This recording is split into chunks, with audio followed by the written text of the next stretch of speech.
Alrighty. What is going on, everybody? We are doing another chill stream tonight. I'm not gonna lie, I don't have anything really planned for tonight.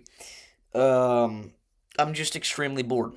I'm extremely bored. I've been extremely bored for the past couple hours, so I thought, why not go ahead and do a chill stream? So I hope you guys are having a good day. This is not the latest chill stream ever, no. Um, It's decently close, but not the latest. But yeah, we're just kind of here chilling tonight. So I hope you guys are here to stick around with us.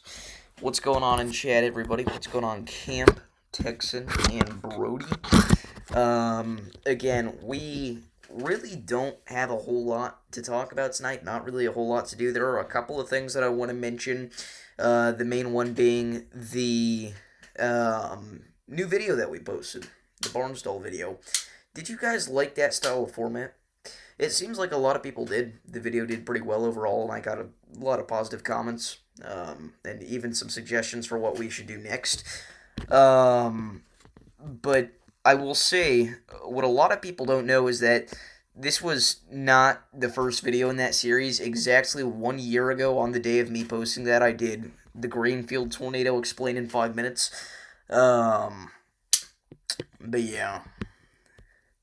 So, again, let me know if you liked that video. I think a lot of people did. Again, just based on the positive reception overall in terms of the video's performance.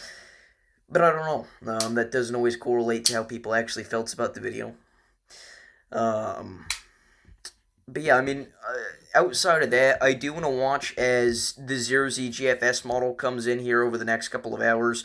We're likely going to see some pickup in the tropics, maybe. Again, the weather is actually going to get pretty boring here for the next couple of weeks outside of a major heat wave that we are expecting to sweep across most of the central United States. You'll notice that even right now we have excessive heat warnings going all the way from, Jackson, Tennessee back through to central Kansas. Very large excessive heat warning polygon there in the pink shaded area, again, going all the way from these counties in central Kansas back over to areas like Mayfield, Paducah, Jackson, Memphis, even towards areas like Tupelo, Mississippi. Again, we've got those excessive heat warnings coming out, and then outside of that, we've got heat advisories in the orange boxes going all the way from the Gulf Coast, going back towards Pierre, South Dakota. So, again, very interesting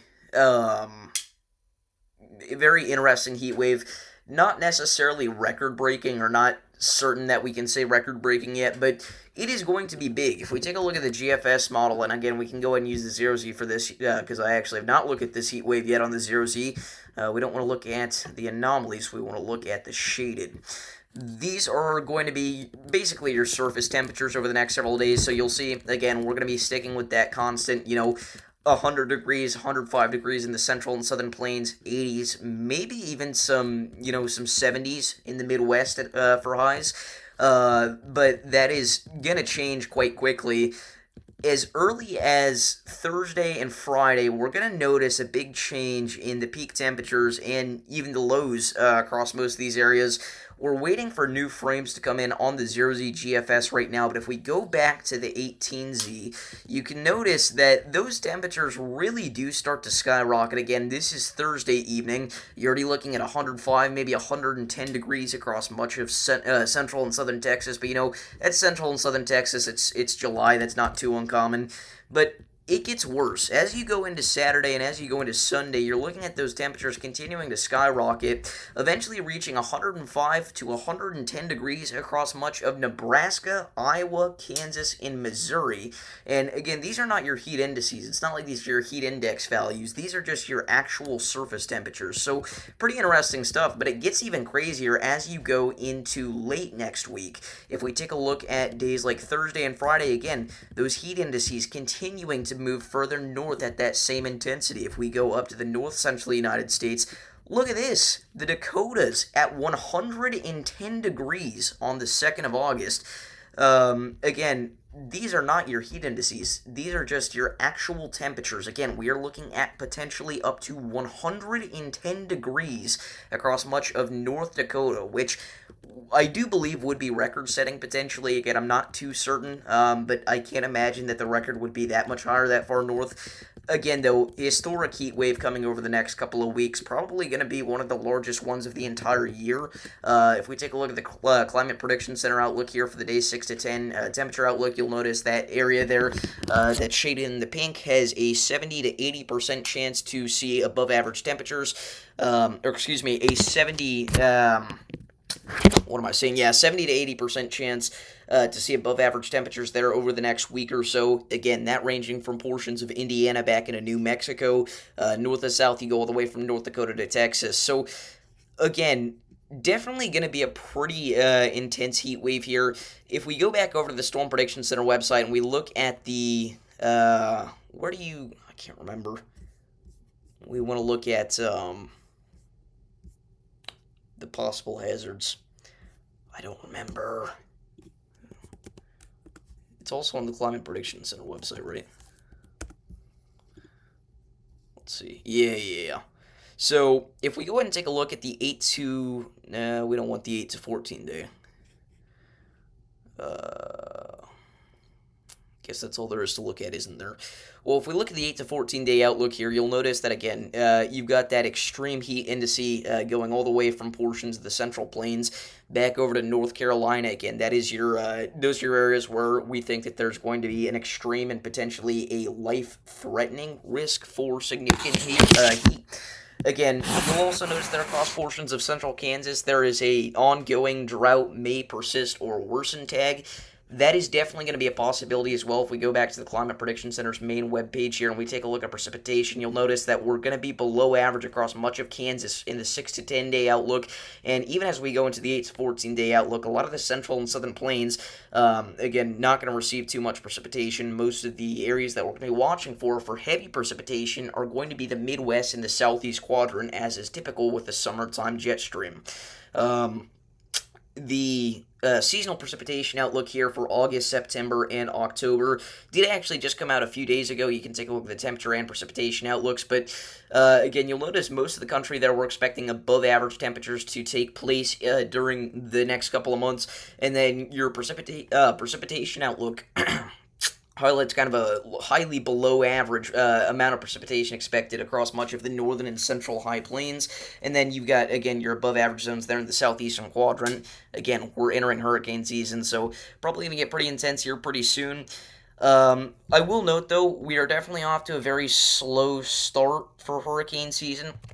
If we go over to the National Hurricane Center website, obviously, we do have Invest AL94. I don't even know why they named this as an Invest. I really don't see this doing too much, and if it does, it would not impact the United States in any ways.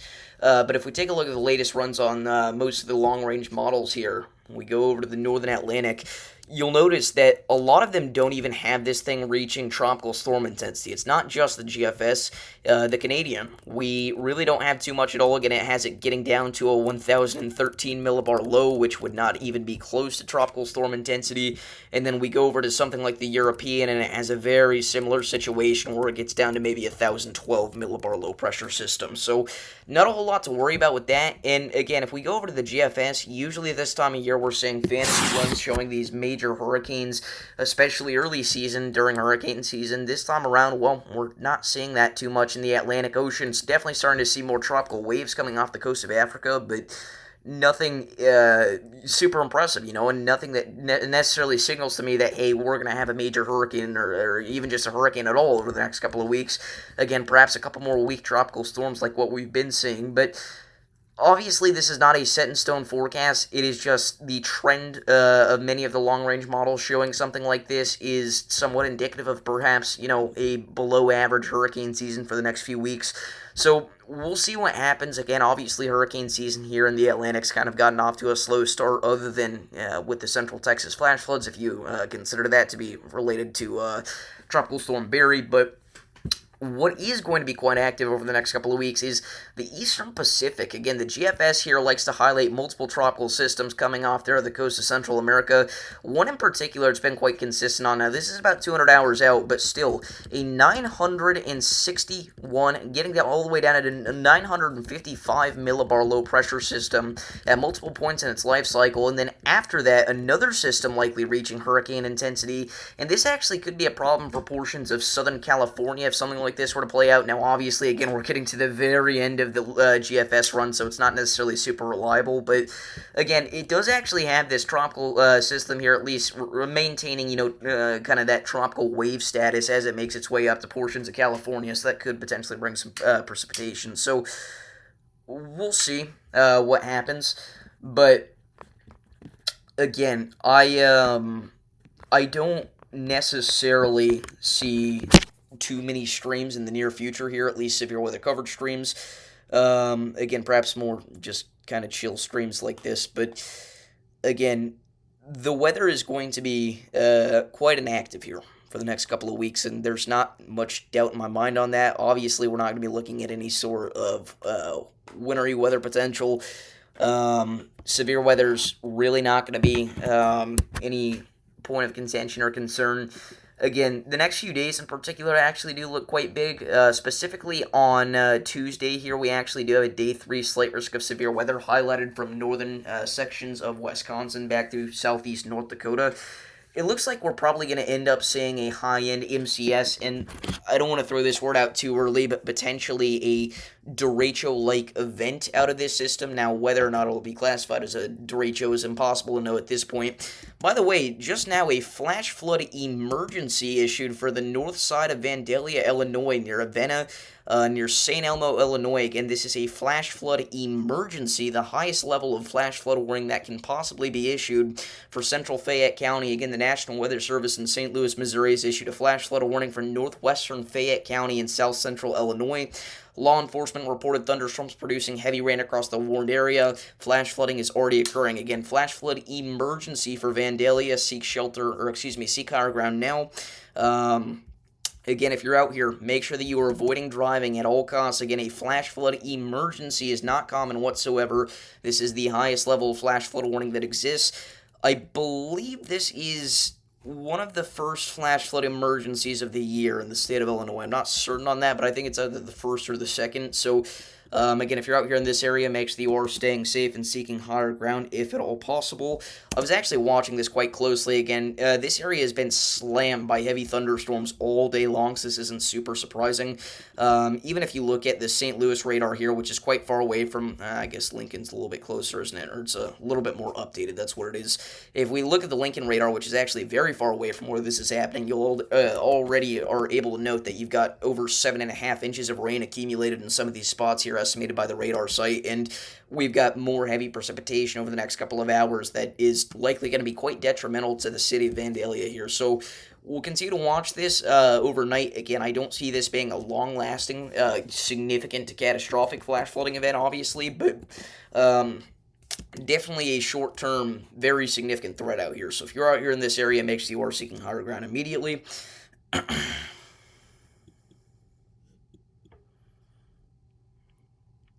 But yeah. Again, I hope you guys are doing absolutely amazing tonight. How's everybody doing?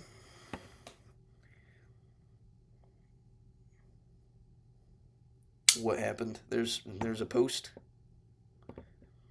If you're new here, make sure you like and subscribe. I don't expect a ton of viewership tonight. Obviously, it's a late Sunday night. Like, this is probably one of the worst times that I could have gone live, but I'm just so bored. Like, there's nothing to do right now. So I figured, why not just go ahead and run a chill stream. Again, I don't necessarily see us being here for super long, but I thought it would be fun to just go live here for a few minutes. But again, that flash flood emergency there will be in effect for the next 3 hours across most of north central Fayette County. Again, this is south central Illinois here.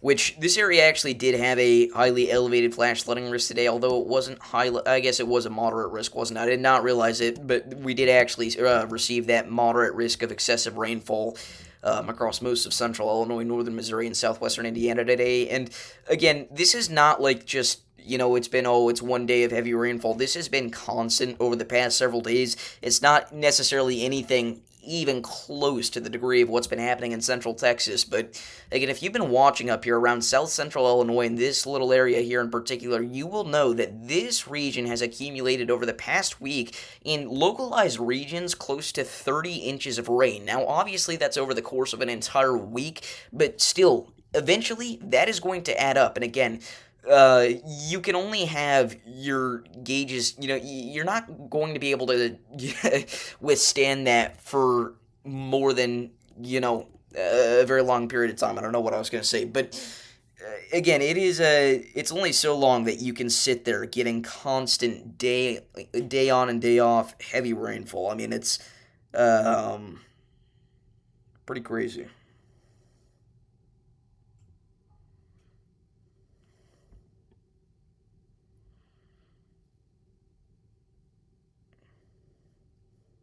Reed Timmer hasn't been out in like a month. Well, yeah, it's because nothing's been happening. I mean, listen. Reed Timmer doesn't chase windbags, and he doesn't chase conditional tornado threats very often, and that is all that we've been seeing. Yes, some of those conditional tornado threats have played out. Just today, we had a SIG tor near the town of Valentine, Nebraska, and we actually had a huge tornado near the town of Parmelee, North Dakota, or excuse me, South Dakota. But that was a highly conditional risk dependent on multiple variables. Now, again, obviously that did end up playing out, and we did have that 5% tornado threat highlighted, but it was definitely not a guarantee, and it wasn't set in stone. And again, Reed Timmer doesn't often chase, he doesn't really chase conditional tornado risks. But yeah, there was actually a very significant tornado today. We could bring this up here on Freddy's stream again. We do have permission to use Freddy's stream for this, or we have permission to use this feed on our channel. That's what I should say to make it very clear. But if we go over to his feed, I don't remember what point it was at. Yeah, here we go. Look at this tornado, guys. We had an uncondensed, crazy tornado today in South Dakota. Again, this was like arguably tornado of July type material. I mean, this thing was beautiful. Again, a mostly uncondensed tornado kicking up dust almost all the way up to where the condensation funnel reaches. I mean, this was insane. And again, this was such a interesting case that a lot of folks in and out of the weather community were referring to this as a land spout or something like, RFD. And that is not at all what this was. This was a mesocyclonic, significant tornado. I mean, this was a strong tornado.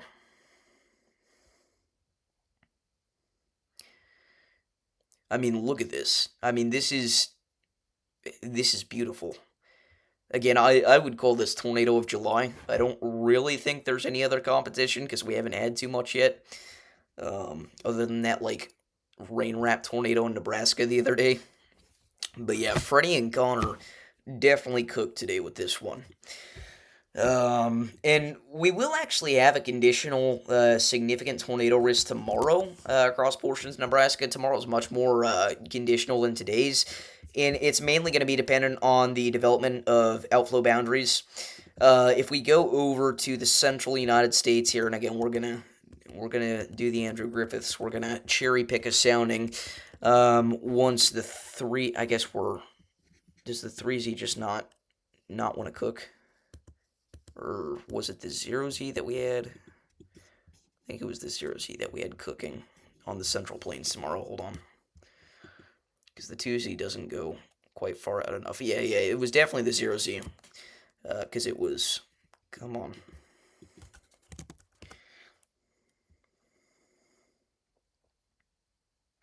Oh, yeah, we did have Savannah, Wisconsin, or whatever it was. That was that was definitely the strongest tornado of July. I mean, that thing was a beast. Again, very lucky that that tornado missed virtually any and all structures out there in the general vicinity of Dodgeville, Wisconsin. But it, I could have swore it was cooking for Nebraska. Maybe that was last night for today. I'm tripping. Again, the past few days have just been Central Plains conditional SIG tour threat, Midwest conditional tour threat with flash flooding, and then Mid Atlantic potentially popping off. It's been that rinse and repeat. Um, but yeah, definitely a somewhat conducive environment out here for a tornado threat. Again, very conditional. It would be dependent on an outflow boundary, just due to the extremely low SRH values. I mean, they're not extremely low, but they're relatively low. Um, but it is not impossible that we do see a SIG tour uh, somewhere in South Dakota tomorrow.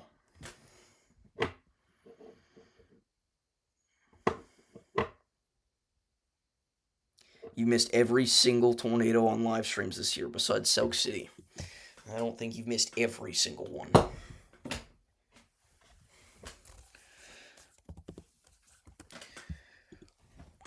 But yeah. Again, the Sauk City tornado actually was rated at EF0 intensity, but if we take a look at the Dodgeville tornado, again, you'll note those EF1 DIs there in between Dodgeville and Hyde. We thought it was still on the ground as it was approaching the town here of, what is this, Arena, but it actually was not, or Arena. But it did impact the northeast side of Dodgeville. Luckily, virtually outside of the region where you have any population bombs. But we did have several trees uprooted north of County Road ZZ, which is where most of our EF1 DIs come from. In fact, all of our EF1 DIs. But the actual structures, for the most part, were dodged. No pun intended. Yeah.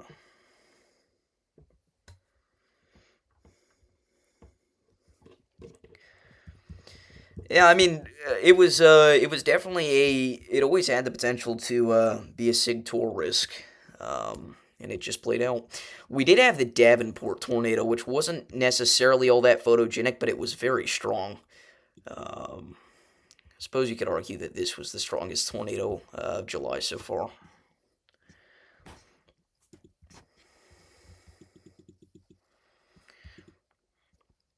But anyway, oh no, it's got to be tornado of the year has to be the fire tornado in Utah.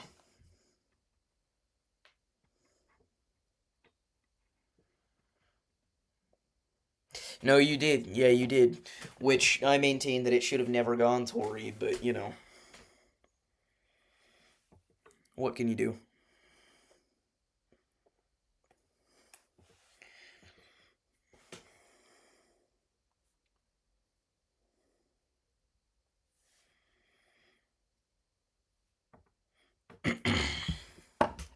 But yeah. Um. Again, flash flood emergency now in effect for the north side of Vandalia, Illinois. Again, this is right over the intersection of I-70 and Highway 51. Catastrophic flash flooding continues as more heavy rain continues to batter the area. Again, feet of rain have accumulated over this region over the past week or so in general, but tonight in particular has been the bullseye for northern Fayette County, with 7.5 to 8 inches of rain accumulated across most of the north central portions of Fayette County. Again, these numbers will continue to skyrocket, likely encroaching on 1 foot territory by the end of the night in localized regions. I definitely don't think we're going to hit 1 foot, but it'll be pretty close. No, yeah, Huntsville was by the time they issued the Tory, the tornado had no reliable standard that we could have gone off of that it was on the ground. Like I don't understand why, but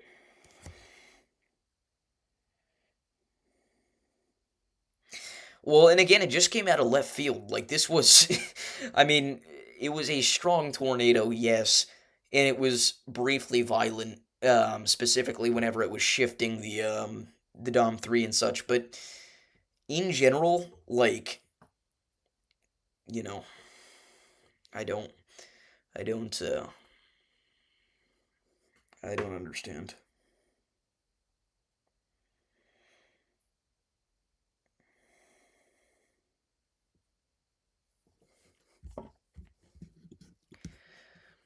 Dude, Brad Arnold's the GOAT. He was awesome in person as well at Summit.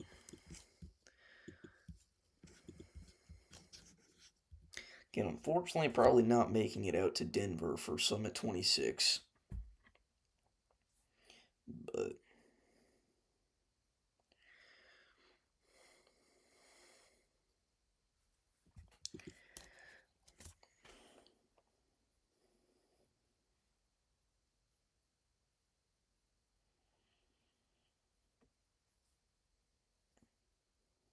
no, yeah, the Firenado was a wedge. I mean, via definition, it was a wedge.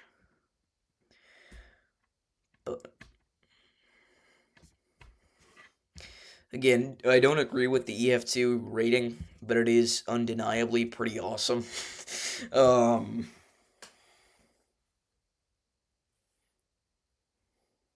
but yeah, I mean, let's be real here.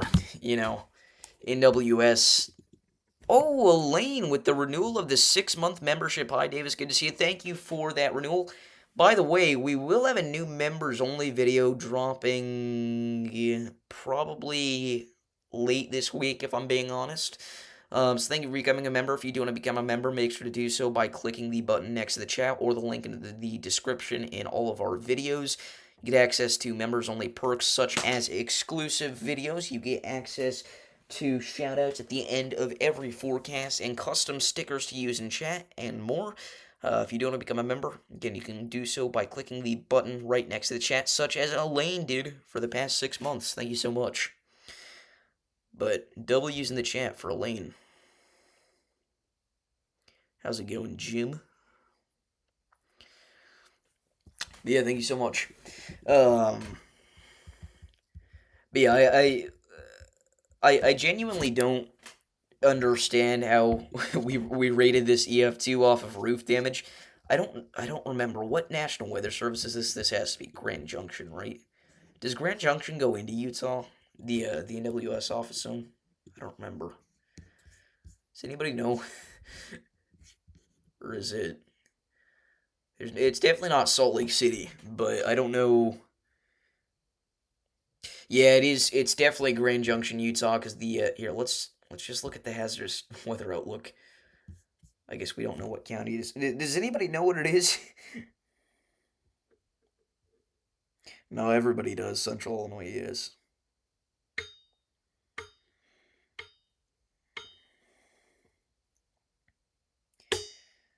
I do not have a PO box. No, I will not. I will not be putting my address out. No.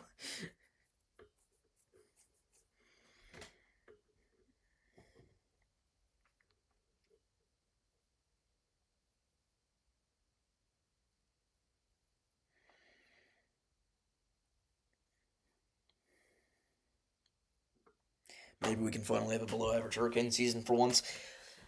It's looking like it, man. I mean, again, I don't want to completely rule out that things could pick up significantly in September and October. I mean, last year looked like it was going to be average until September and October, whenever we were expecting a hyperactive season. So I don't want to rule anything out. I personally just don't see too much. And again, everybody's been bashing me because the basis for my claim there has been, for the most part, there haven't been any GFS fantasy runs. I understand that the GFS isn't always correct, but what the GFS always does do is throw out hurricane after hurricane after hurricane, especially early season, and that is at least conducive to the idea, or excuse me, it's constructive to the idea that we may have a conducive environment for tropical development. This year, what, we've had like one fantasy system and it was in like late May. Like there's a trampoline under you going 654 miles an hour. If anybody doesn't know what he's talking about, go check out the gaming channel. We're 7 subs away from 200. We're posting pretty consistently on there. Again, we literally just dropped the video on there an hour ago, so go check it out. We do Roblox Twisted, Minecraft. Want to bring back some Pokemon stuff as well, but again, we kind of left the channel stagnant for like 3 weeks, and then whenever we were posting, it was just life series stuff. But we're bringing it back to what the people want, or at least what I think the people want. But what do I know?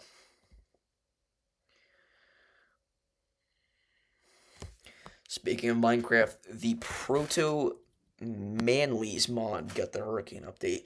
Is that the really good one that everybody on social media and the WX community has been using? Still have not played it. I really should.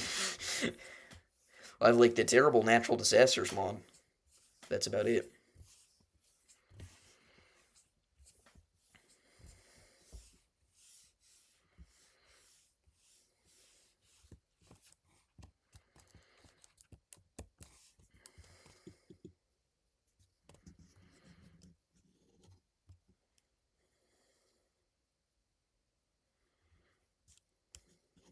Yeah, I mean, it appears incredibly high end from what I've seen. So,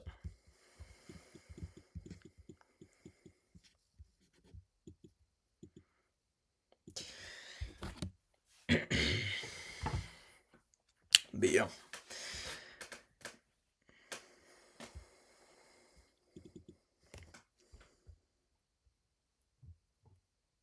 Again, I know we literally just started half an hour ago, but I don't know what we want to do.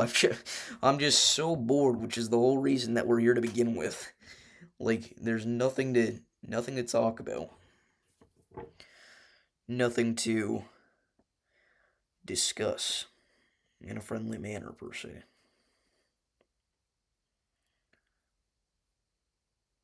React to Yolbot? I don't think I can do that.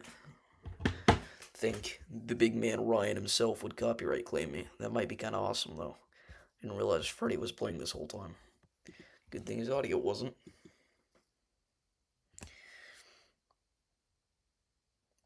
Yep, Elaine, we're not looking at too much tonight. I think tomorrow and Monday could be somewhat, you know, conditional big tornado risks.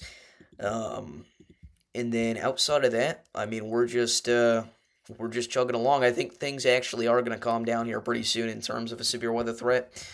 Um, the long range models have not been nearly as bullish as the past several weeks. So I think we could see, and again, I don't know for a fact, but I think that we could see a relatively dead rest of July.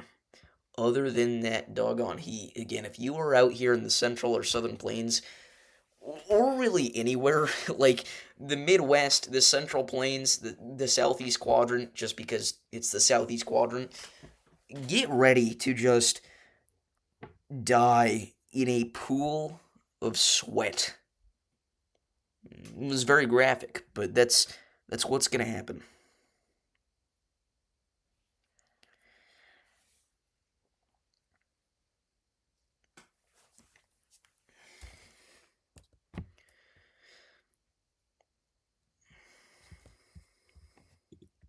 But yeah, what's up, Sam?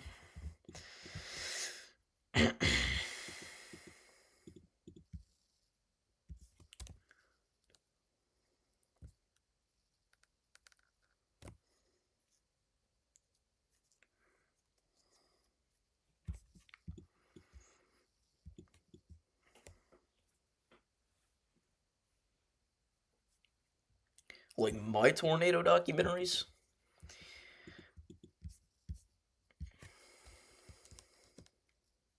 Should we react to old Davis Does Weather videos?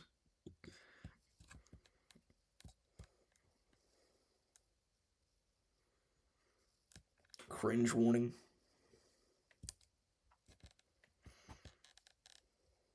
I want to watch stuff that I haven't already reacted to on this channel before.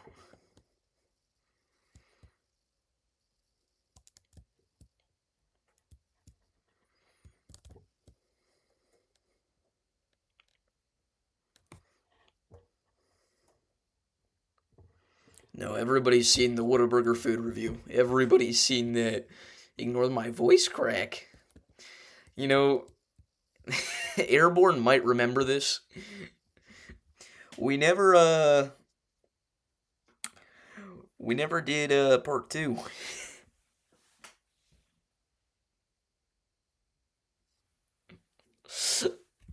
I, what did I say? What was the goal that we set? Because we got 2 likes. What? I thought I said, like, if we got 5 likes or something, we do a part 2. I don't know, but...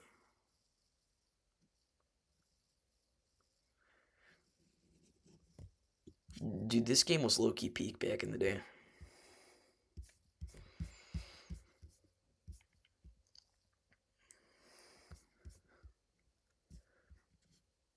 Remember this video? I don't know why I did this. I'm just gonna be totally honest. I mean, it was like the sloppiest view grabber that I've ever done. And, like, it worked, but it was kind of unnecessary. It was 3 minutes of what the advertised content in the title and thumbnail were, and then the rest was just a forecast. I want to say that was a forecast for Winter Storm Enzo. Nobody cares enough about April 16, 2011. I'm just going to be totally honest here. Like, I see everybody saying, oh, we should do a documentary on it, and I see everybody saying, oh, I'm going to do a documentary on it. I have yet to see an actual documentary on it. And yes, it was a big tornado outbreak, and yes, it's sad that it's overshadowed by April 27th, but realistically, this was a high-end tornado outbreak that is really the most impressive part about it is how far east it occurred. This is arguably the largest North Carolina tornado outbreak of the 21st century. You know? Thank you, Lee.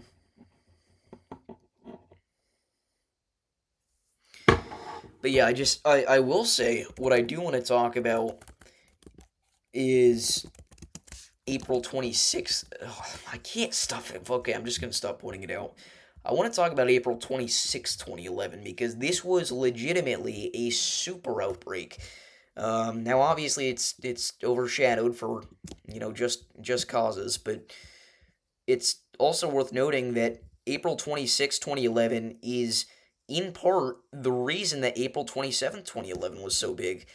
The QLCS on the night of the 26th and the morning of the 27th that swept through portions of Mississippi and Alabama left behind several outflow boundaries. These boundaries were responsible for many of the violent tornadoes that we saw on April 27th. Many. Like, a lot. And it is not a stretch to say that those outflow boundaries were one of the only reasons that April 27th exploded in the fashion that it did. Obviously, the setup was incredibly conducive for a tornado threat, but wasn't necessarily the most impressive of all time. Not without those outflow boundaries, in my opinion. The boundaries were responsible for the strengthening of Smithville. They were responsible for the strengthening of Airborne's favorite, HPC. Do the tornado dance? What? I don't know what that's supposed to mean. They were responsible for the strengthening of many of the violent tornadoes that we saw on this day. I do think that more people need to talk about Coleman. I think Coleman was probably the most underrated tornado of this day. Coleman was arguably, it can be argued at EF5 intensity.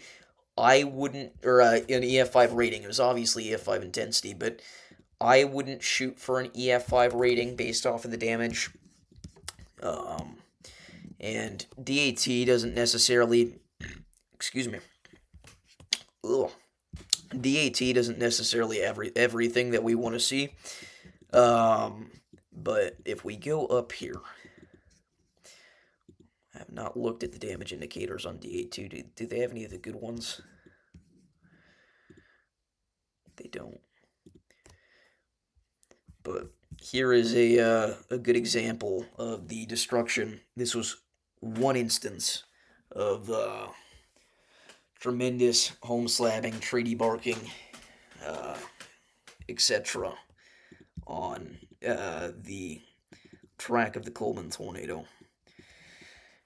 Other tornadoes that I think should actually be talked about more include New Ren Amory. I don't think it's an EF5 like some people say. I think that claim's kind of ridiculous, but definitely a lot stronger than some people want to recognize. Outside of that, what do I think needs to be? The Raleigh, North Carolina, Raleigh Stonewall is a very impressive tornado. But yeah.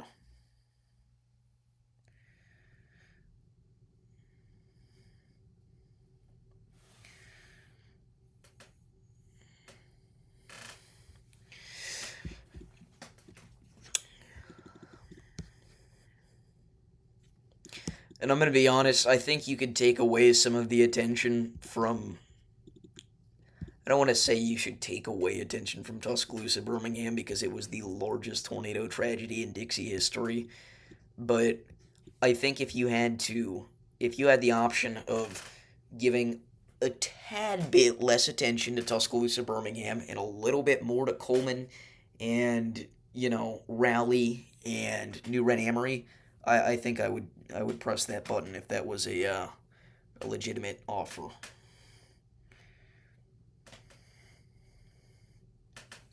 Rainsville does not need to be talked about more. Rainsville is discussed quite enough.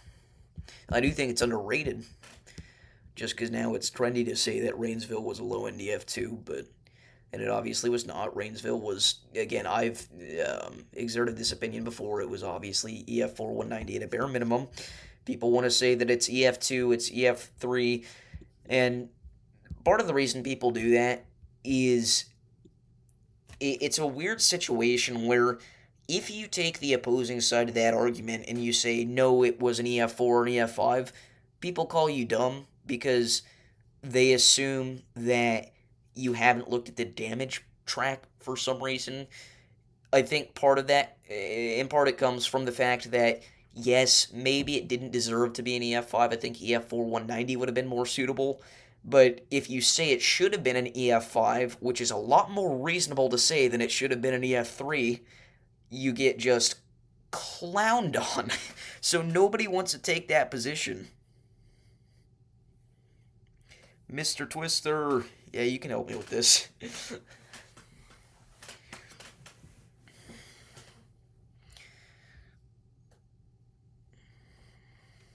But yeah. I mean, and it's the same thing with Philadelphia too, obviously, but Rainsville gets it to a more extreme degree.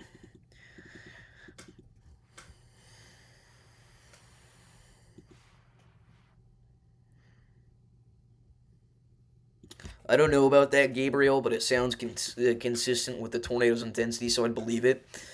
And again, DAT doesn't even have a lot of Rainsville's damage indicators, but like this alone, obviously you can't see like the specific construction specs or anything, but like how can you say that this is EF2, EF3? Like it is a well built, well constructed residence, slab swept clean, no debris left on foundation. I don't understand physically, and again, that's not even close, not even close to the most impressive thing that we saw with Rainsville. We had numerous occasions of that.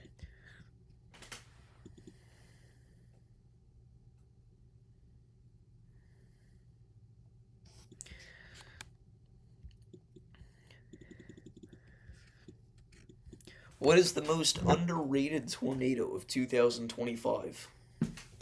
Let's talk about that, because I have some strong opinions on this, and everybody loves when Davis has a strong opinion.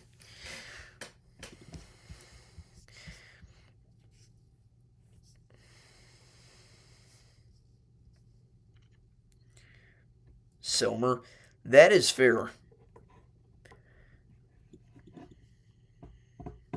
Selmer is a fair tornado to point out. Arguably, the radar imagery was some of the most impressive of the year. The actual damage was pretty incredible as well. The fourth tornado emergency warned storm of the year.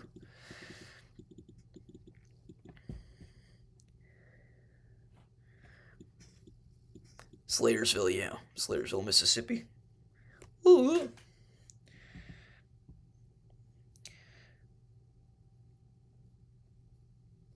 Bakersfield Valley. Are you talking about Bakersfield, Missouri?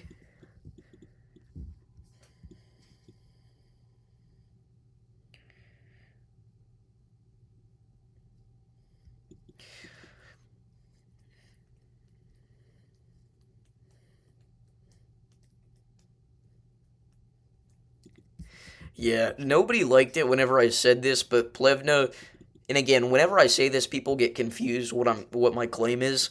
Not by the official rating from the National Weather Service. The rating from the National Weather Service, I think, is fine for Plevna. But by the community, Plevna is far and away the second, I repeat, the second most overrated tornado of the year. Again, I will repeat this again. It is the second most overrated tornado of the year. Not calling anybody out, not calling out any town names, not calling out any specific tornado,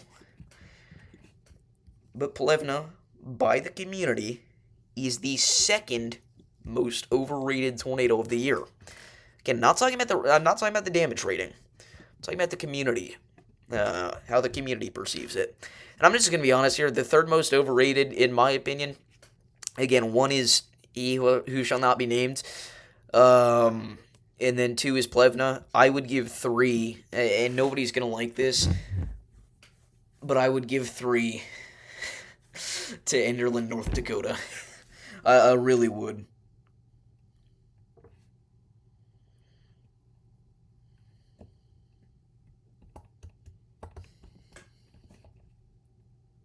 Yep. Everybody's gonna freak out, and that's why it's overrated. You guys say it's the strongest tornado of the year because of the train feet. Like, one damage contextual. One damage contextual is what everybody harps on. Like, that's insane to me. Enderlin had nothing else that even supported the idea that it was 200 plus, like some people get the notion of. Some people go even higher. Other than that train car derailment, which was a bad calculation because it assumed the worst case scenario. And again, it's not a weak tornado. It was a very intense tornado. I did the, I did the you know who thing, but it was not a weak tornado. It was a very intense tornado, but it's overrated because of how glazed it is. I don't think Gary's intensity is necessarily that overrated. I think Gary's everybody did freak out about the car damage that was no more impressive than what we've seen with EF3s. I don't know. I think Gary was probably number 4. Plevna had... Okay. We're going to do this.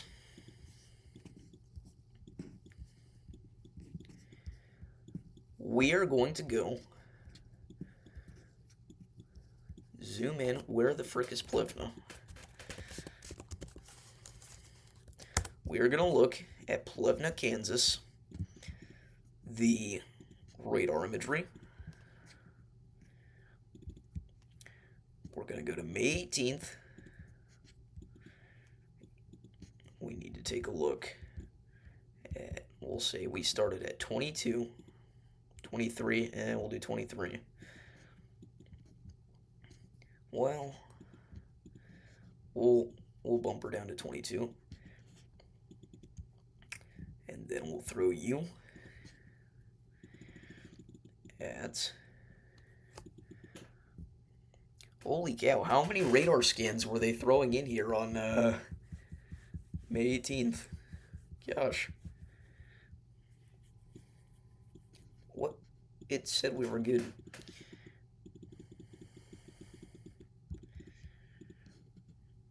Okay.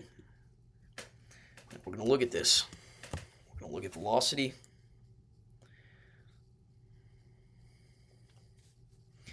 So, your velocities, again, the Plevna glaze comes from your velocities, obviously. We're going to look at it from the Wichita radar, just to be as precise as possible here, so there's no room for equivocation or people saying, oh, you did the wrong thing. Your velocities, again, what everybody likes to use as their justification for Plevna being the strongest tornado of the decade. Here are your velocities. Southeast of Sylvia. People say the reason that the tornado only caused EF3 damage, well, some people say that it should have been rated EF5, but we don't listen to those people. The reason people say it should have been, or that it was EF5 intensity, was the velocity couplet, as it was southwest of Sylvia. If we zoom in, southwest of Sylvia, not only did we have trees being hit, if we go a little bit further north, where the velocity couplet was still crazy, just as crazy, here, before anybody freaks out, this is what we're looking at. Again, arguably the most intense point of the entire thing. We had a home that was hit that sustained EF3 145. Not because it was the max that home could withstand. Because the tornado was not strong enough to slab this home directly in its path. So the meaning of this velocity couplet is so much more insignificant than anybody could imagine.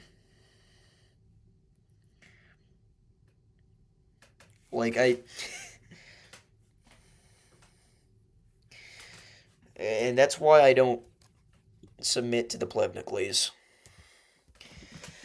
And again, in Plevna, while the tornado was still violent, if you want to talk purely from velocities, the tornado was still violent. You had gate-to-gate shear at 179 miles an hour, that is violent intensity. The tornado caused EF2 damage. Max. With homes directly in the path. And again, it's not like they couldn't withstand more. It's that the tornado didn't do more. So no, the velocity couplet is not an indication, at least in the case of Plevna, that the tornado was 200, 250, 300, 350 plus. There we go.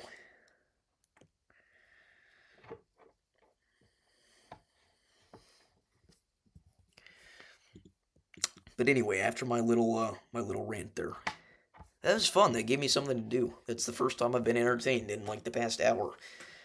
It's because I was yelling.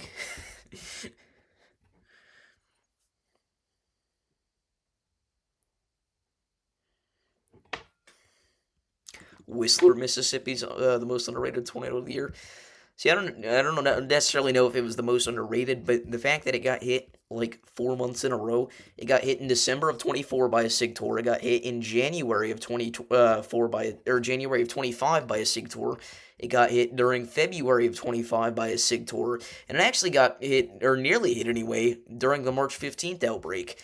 And again, Whistler is like the smallest, like it's not even a town, like it's this little unincorporated community over Shibuya Road. every single Sigtor in Wayne County just slabs Whistler. That is exactly what happens every time.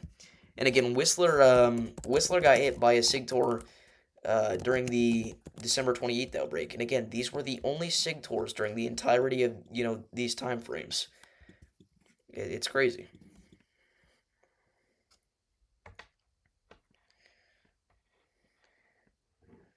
The Plevna rant happens every stream because it needs to happen. It needs to be said that Plevna was not the strongest tornado of the year. It wasn't even the strongest tornado in Kansas of the year. Okay? It was not. That would probably have to go to Grinnell, I'll be honest with you. I don't know, what else have we had in Kansas this year that would be stronger than Grinnell?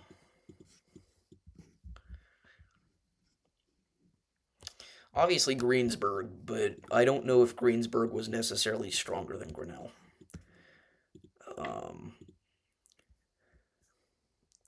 I'm not even certain that Greensburg was stronger than Plevna.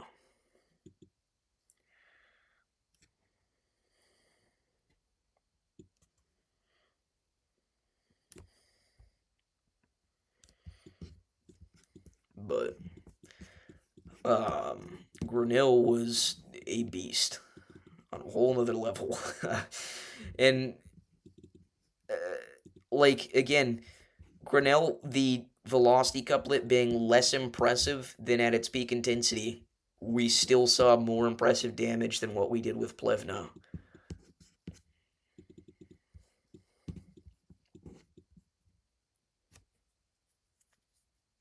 What did he say? Oh, strongest tornado in Kansas of the year was Morton, Mississippi. Kind of obfuscating between three different tornadoes there. I was specifically referring to the storm shelter feat, yes. But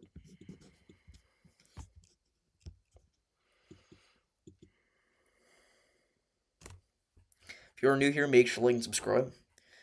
We usually do severe weather coverage, but today we're just chilling because there's no severe weather to cover. Again, it is worth noting that we do have a flash flood emergency in effect across portions of north central Fayette County in south central Illinois. And I don't see this situation calming down anytime soon. I mean, you're going to get more rain over the next couple of hours here. The most recent scan, again, this was still, 20 minutes ago. But most recent totals bringing us up to 8 inches of rain in localized areas. 8.24 being the climax, and that's with a faraway radar. So you could probably get even more specific, get a little higher. So,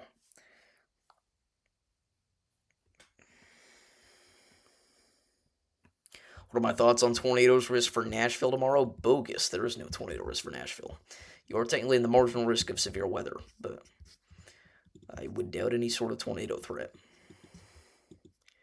I know that's going to upset you, but now is not the time to start making people happy. It's not like I'm a content creator or something. 3ZH Triple R doesn't even have storms becoming mature over Nashville.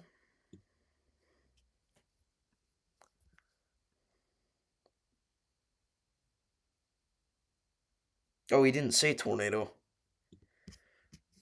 I'm stupid. I thought he said tornado. Tomorrow's tornado risk.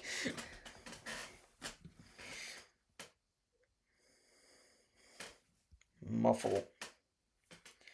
Yeah, I think London was rated properly and appropriately. I actually think if... Yeah, I'm not going to say that. Well... Nah, never mind. I was going to say a stupid thing that wouldn't have been true.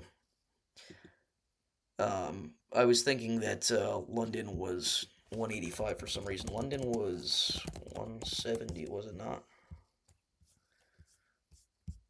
Yeah, London was 170, so it's properly rated considering 170. I thought it was 185 for some reason, and I was going to say it was slightly overrated, but no, it's 170. That was scary. Treaty barking alone with London certainly constitutes an EF4 intensity rating, but they don't rate EF4 just off treaty barking. But I definitely think the damage in London was obviously there were numerous instances enough to constitute an EF4 intensity rating. Again, the people that say it should have been the drought buster don't understand the concept of construction quality. They also don't understand that not I mean, I guess this kind of goes along with the construction quality point, but not every slab constitutes an EF5 intensity rating, which again goes along with construction quality. But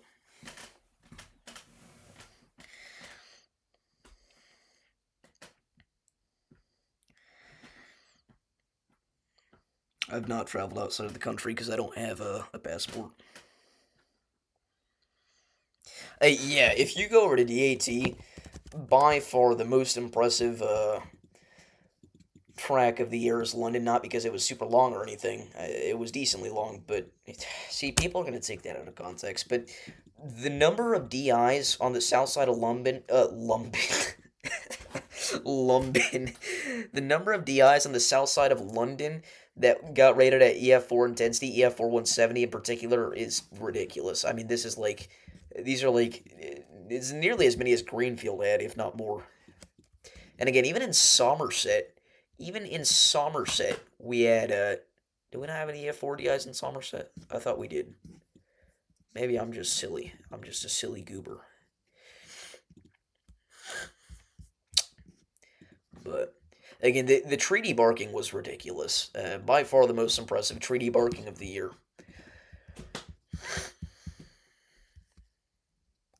No, yeah, it was by far the most devastating tornado of the year. Again, if we go over most devastating tornado of every year, 2025 is obviously London, 2024 is obviously Greenfield, 2023 is obviously Rolling Fork, 2022 is probably going to have to go to Winterset. You could make the case for Georgia. I'm forgetting the name as of right now, but 2021, I don't even think I have to say it. 2020, you could say Cookeville, but I would actually lean a little bit closer to Bassfield. So Cookeville obviously being much more populated. 2019, you have to go with Dayton. 2018 would probably be Marshalltown, Iowa. 2017, see, 2017, you got a lot of good picks. I don't necessarily think any of them were super close to a metro area. Um, 2016 is probably, what would be 2016?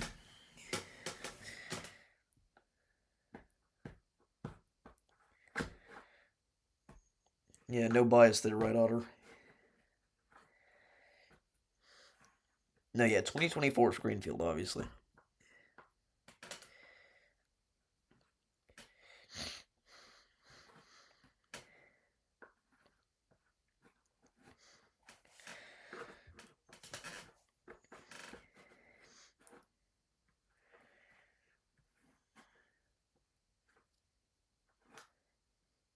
No, I don't think it was Katie Winwood. I really don't. It's hard to say for 2016 because you got a lot of good options. We'll just go over to archive here. We don't necessarily need to look at specific DIs. But you've got Katie Winwood. You've also got the Mayfield EF3, which isn't the most devastating, but it's fun to point out it was also a very large tornado in general. But you've got the Katie Winwood tornado. You've also got Chapman, Kansas, which I don't think it necessarily constitutes the most devastating tornado of the year title, just because it wasn't a generally populated area. There were a few homes hit, but it wasn't fatal. You could say Dodge City, but again, the actual tornado, the Sigtor that went through Dodge City, wasn't necessarily super intense. Again, the stronger one was what's its face? I'm gonna find this. Inzen, yes. Inzen was not most devastating of the year, though, because it didn't hit anything.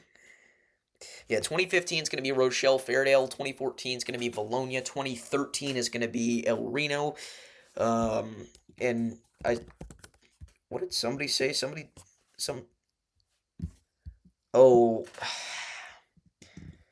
El Reno or Newcastle Moore? We'll say Newcastle Moore. I was thinking El Reno just because of the devastation in the chasing community, but it's definitely it's definitely Newcastle Moore. 2012, probably go to Henryville. 2011, I'm gonna say we'll say Joplin. Obviously, you've got several good options for 2011 though. Tuscaloosa, Birmingham being one. Um, Even HPC is kind of a contender, I would say. But 2010, what did we even have in 2010? We did have Yazoo City.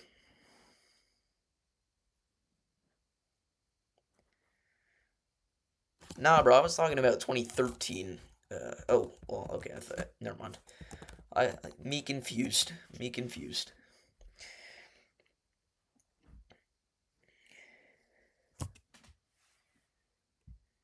Well, yes, Joplin killed 3 times more people than.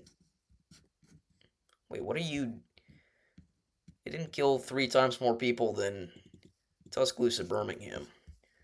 3 times more would be 192. It's kind of just short of that, I guess, but I did not see the text you sent me earlier. Oh, yeah, I did. I'll get that to you later tonight. I'm very good at procrastinating, if you couldn't tell, though. 2010 would be Yazoo City. 2009, not 20,009.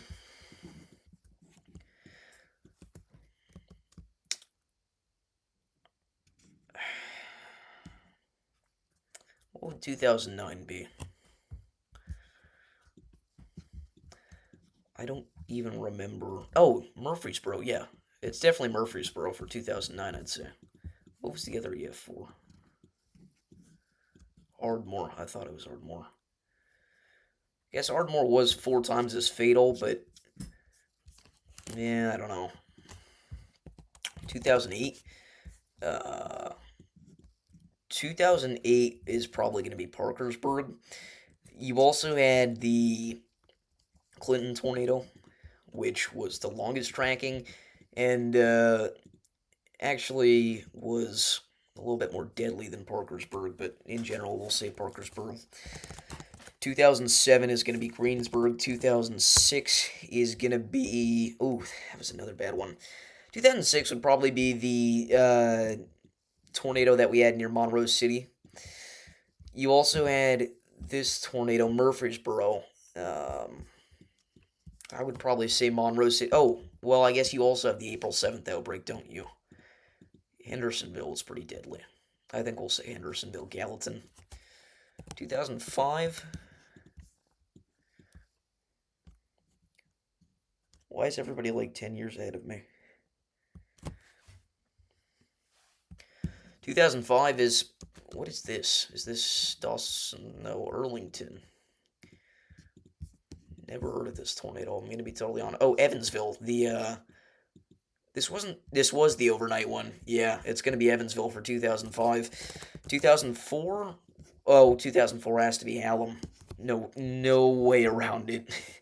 I mean, it didn't necessarily impact like a super densely populated area, but it did hit several small towns. And I mean, what are you gonna say if it isn't Hallam? Don't even know what the heck this is. Bethany, and then Roanoke, Illinois is actually pretty infamous. 1880. 2003. We're gonna go more. But you could also make the case for Manchester. I couldn't remember what it was called. And then we go back to the big 2002 and probably be La Plata. 2001.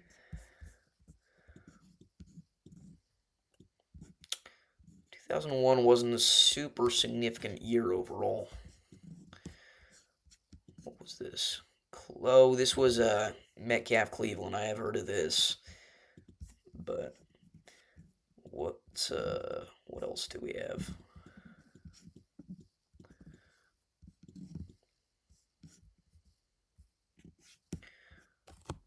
Any 2001 experts in chat? Seward Garland. Should probably be Seward Garland.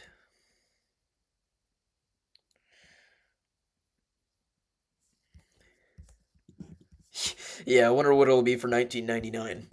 I'm stuck on 2001. Again, 2001 wasn't necessarily all that. Dude, I keep almost flipping my computer off the frickin' desk. I need to chill.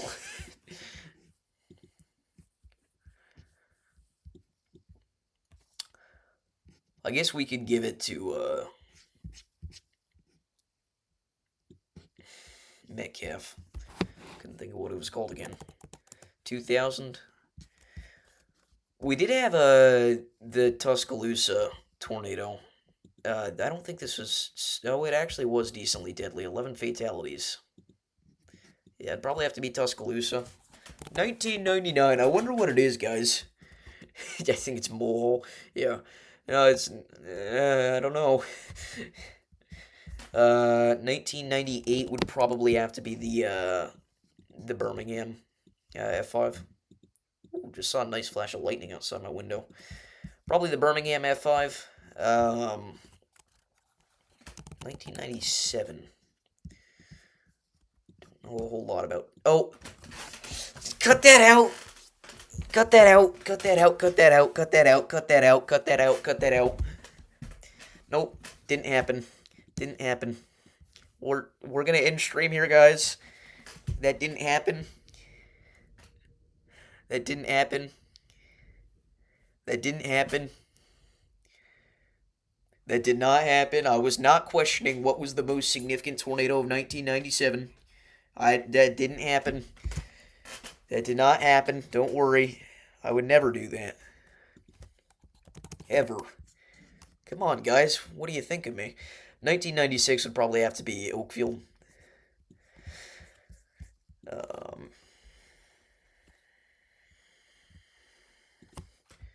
1995. We could go Huntsville. Huntsville was actually a pretty infamous tornado of 1995. This was the QLCS F4. And 1994 is probably gonna go to either one of these two Dixie tornadoes. Piedmont. Yeah, we could do Piedmont, Alabama. That would definitely be appropriate. 1993. Probably going to go up to South Dakota here. Neither of these tornadoes were deadly.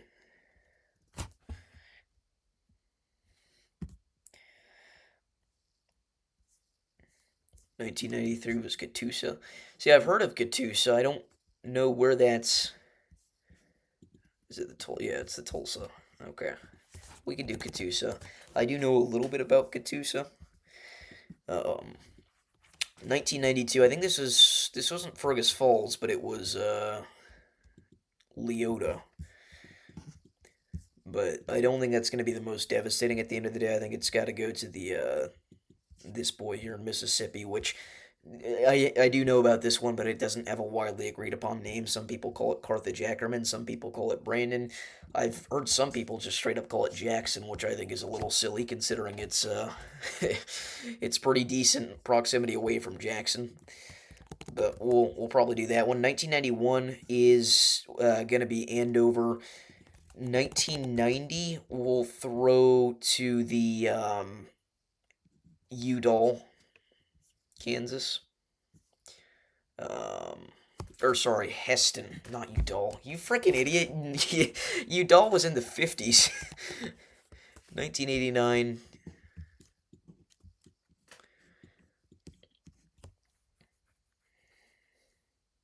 Oh, Plainfield.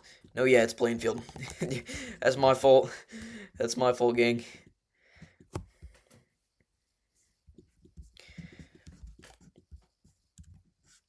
I mean, yeah, it's Plainfield. No matter how I spin this, it's Plainfield.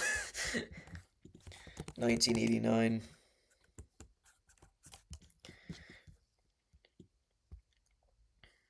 What do we go to for 1989? This was the Huntsville QLCS. That's right. Yeah, probably have to go to Huntsville. 1988. We're gonna go all the way back to the 1800s, guys. I promise. Don't know anything too significant in 1988, and I don't think I have to be worried about being clipped this time.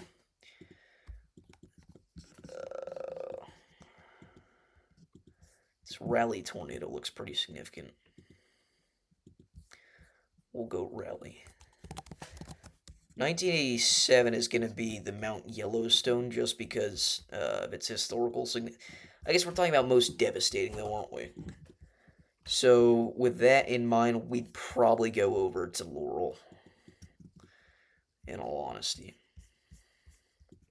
But most significant, most interesting, arguably one of the most interesting tornadoes of all time is going to be Mount Yellowstone.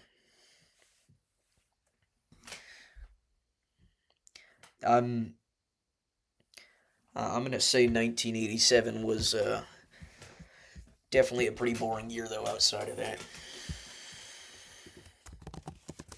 1986. Don't know too much about 86.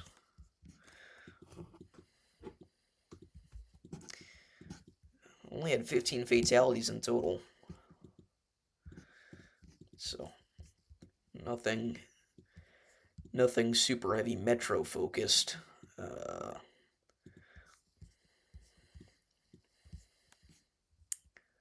don't know.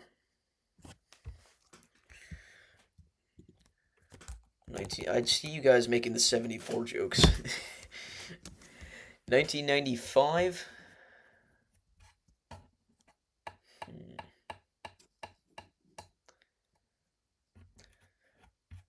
Did we just skip a decade? We did. 1985. Oh, we're gonna go Niles Wheatland. And then 84 is gonna go. This was Oshkosh. Yeah. No, Barnveld. Yeah. Barnveld though. 1983. 1983, we'll go. Wasn't this New Orleans tornado quite significant? No. Guess that was a different year. 1983 didn't have a lot of metro disasters. Guess we could say this St. Louis tornado, but wasn't super fatal. Topeka. I don't know. What about 82? Oh, 82, I'm not going to remember the town name. Broken Bow. Definitely Broken Bow. 1981. 1981 we'll hand to the Sykeston. This is actually a pretty well documented tornado, and it was fatal. 1980.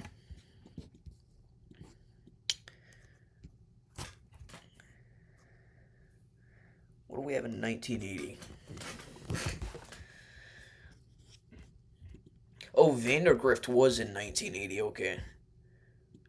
I knew it was some year, like 70s, 80s. I didn't know the exact one.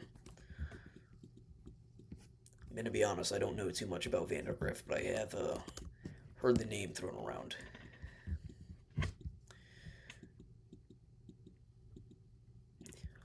We'll go Rushville. 1979. What do we throw into 79, chat? Is this boring? I didn't even think about this being boring. Wichita Falls was probably going to be the definitive answer there no matter what. Kind of forgot about it. But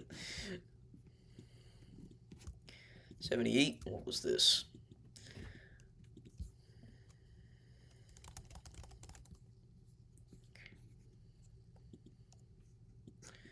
What do we want to go to for 78? What was this? Oh, this, okay, this is Monticello. I, I don't remember Monticello being that early. I don't know if there was another one more recently, but 77 is going to be Birmingham. Birmingham is going to have like 18 different appearances on this list. I could turn this into a video series. Instead, I'm just wasting 13 video opportunities on a live stream. 1976. In terms of devastation,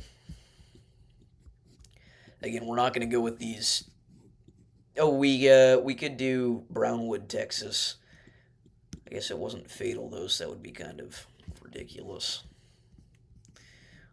What about this guy? No.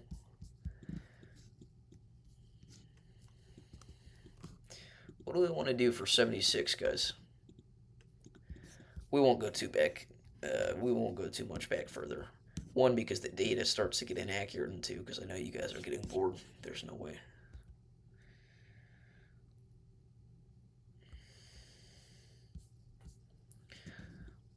But the early 70s get quite interesting.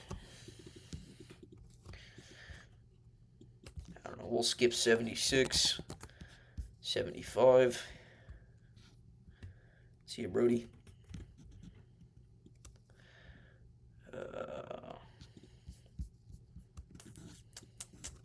Well, we'll skip 75. We know what everybody wants to do. Okay. Now, there are a couple directions we could go with this. Realistically, we don't even have to go for the 74 Super Outbreak. There were a couple of EF3s that tore through Tulsa, the more significant one being on June 8th. We also had, I don't remember this, apparently we had a tornado in downtown OKC. But if we're being serious here, it probably is going to come from April 3rd.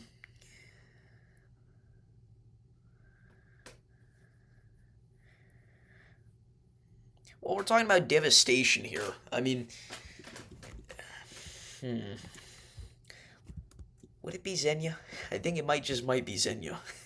You know? I think it could be Xenia. Alright, we'll go Xenia. I think that's what we're going to do. We'll say Xenia. 1973.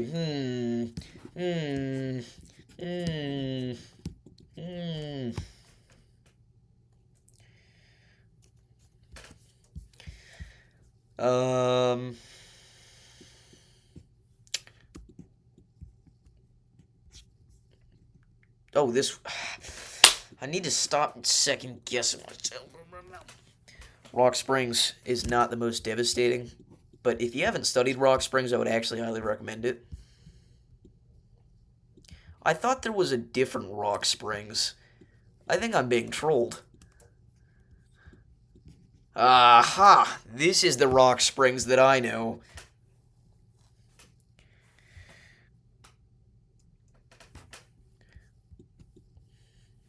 Rock Springs for 1927, because that's what we were on. Alright, we're going to stop just because everybody's getting bored.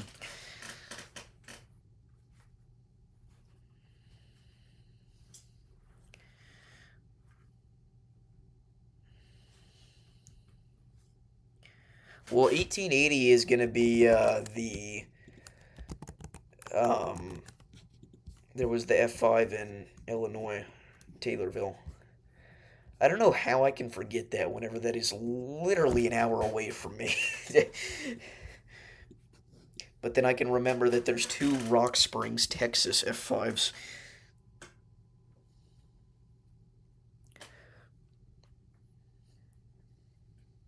Natchez was 1927. If that's right, I'm going to be so happy with myself. It was not. When was Natchez? It was one of these odd 20s. I don't even remember where Natchez is.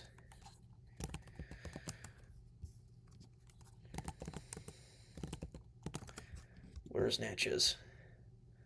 I know it was in the 20s. It had to have been.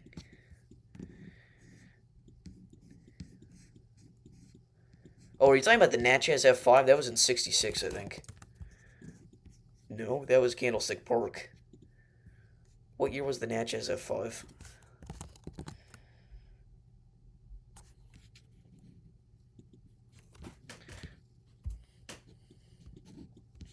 Here's Natchez. No, that's Vicksburg. Where is Natchez? Well, 67 was Candlestick Park.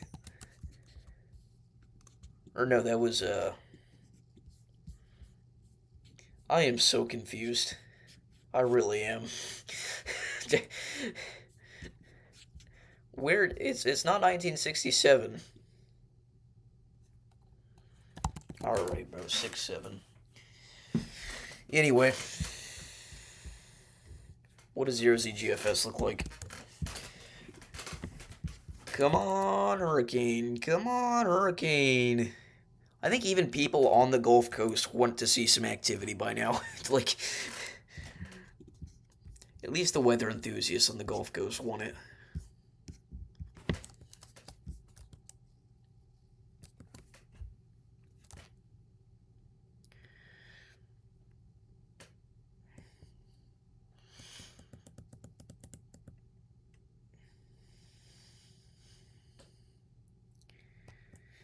Storm Chaser. Never mind, I can't say that. I was. For a second. I forgot we were recording. My computer's also on 2%. Nope, not gonna say it. Because I at least try to act like a decent human being when I'm on stream. I'm the same kid that was rooting for a hurricane 5 minutes ago. Okay.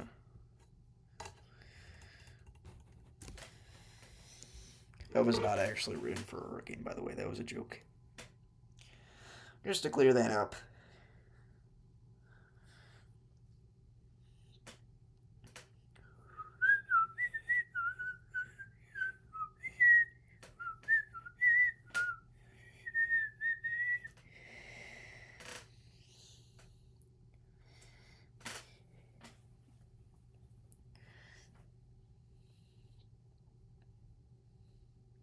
No, yeah, I'm not like you, Sam. Oh, no, I'm kidding. That was mean. But anyway, like, what is? Could this ad be any weirder? I don't even know if I can show that without getting the stream demonetized. Like,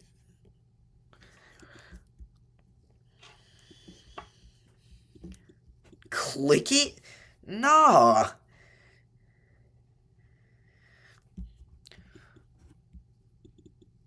Click to get free Robux? Oh, bet. Wait, do I get V-Bucks too?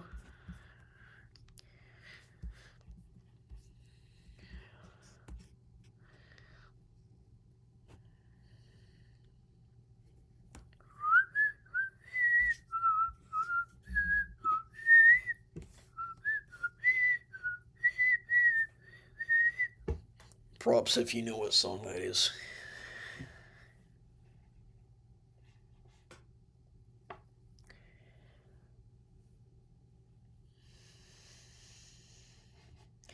Dahani, you joined at a bad time, you know.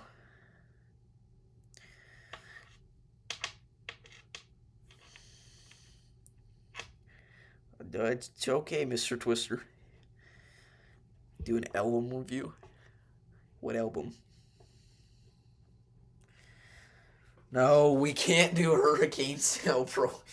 We, we just spent 30 minutes doing tornadoes. We can't do hurricanes. We have to be a little more creative here, guys. You know, Barry is going to be the most devastating system of 2025, no matter what we see. Yeah, let's listen to Kanye 2025. That's my favorite artist. He's not. He's definitely mentally sane.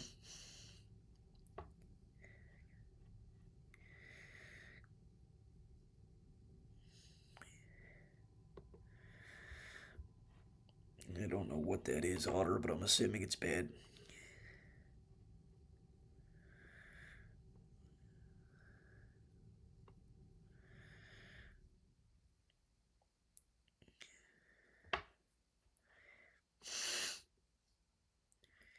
Wait, you actually can't see his YouTube comments? That's insane. He keeps retracting all his messages. No, they won't retire it just because it was just so low. And of course, that's what you're gonna say, Mr. Twister. It's not what you were really saying. No, we know.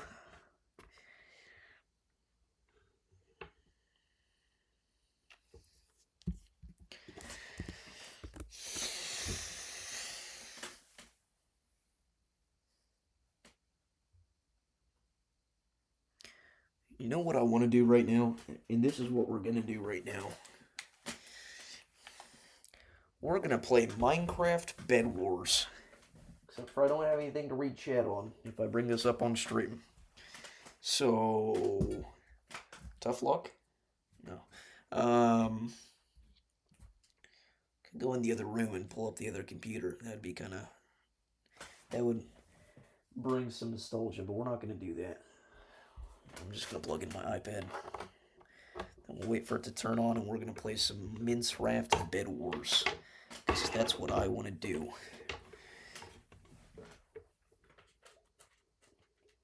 But yeah, we can still chat and chill while I play that. Because I know a lot of you guys don't care about Minecraft. But if you do, go check out the second channel. Davis Does Games.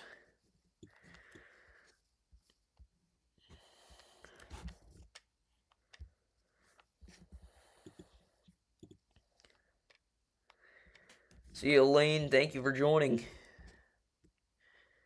Thank you for the renewal of the membership, you goat. Yep. Posted a new Davis Does Games video a couple hours ago with the big Mr. T. And then, we are going to have a new video at the very least. We're going to have a new video on the Saturday, but I imagine we're going to post something else before then. I don't know what, but I want to re-alive that channel, okay? Alright, here's how we're going to do this. YouTube.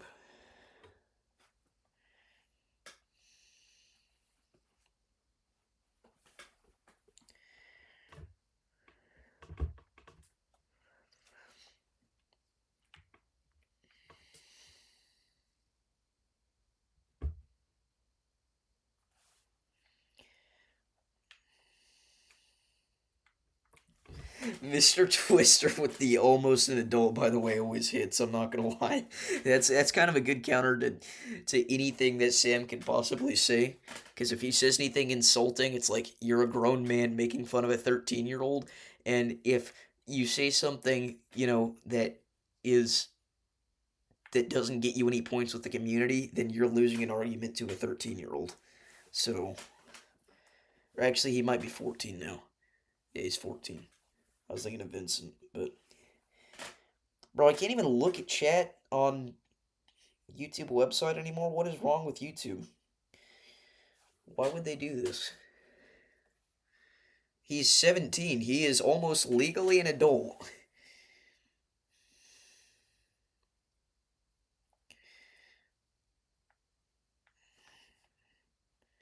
Alright, here we go. We get the chat. And we got the craft, and we got the mine. First we mine, then we craft. Get out!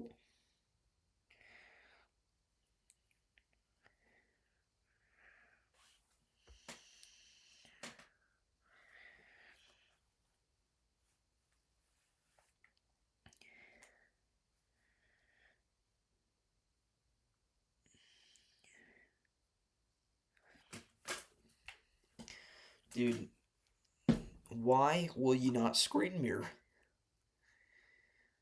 Well, you sent in 2 apps, but I kind of scrapped that whole thing after I realized that people can see the public results. And I don't think we're going to invite any outsiders, because people started screwing with it. This is why we can't have nice things. Could have been so fun.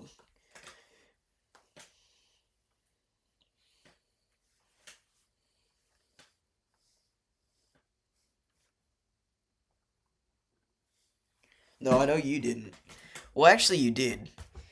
You filled out satirical forms. Why are you not? Okay. That is quite literally my passcode.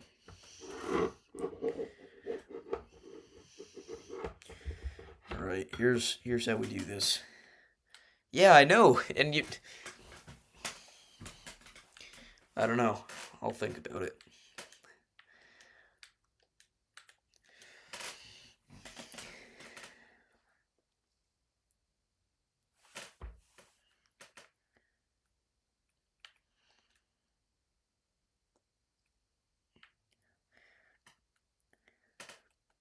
What happened to we're not beefing? See, that's just weird. If I was gonna say yes, that wouldn't be your, that wouldn't be the turning point in my decision, that's for sure.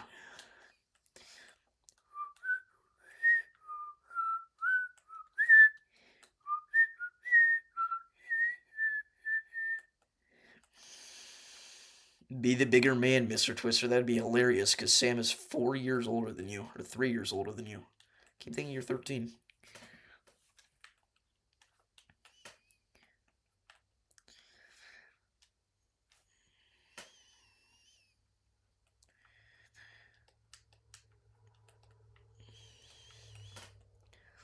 No, he's not very tall. I'm pretty sure you're taller than him.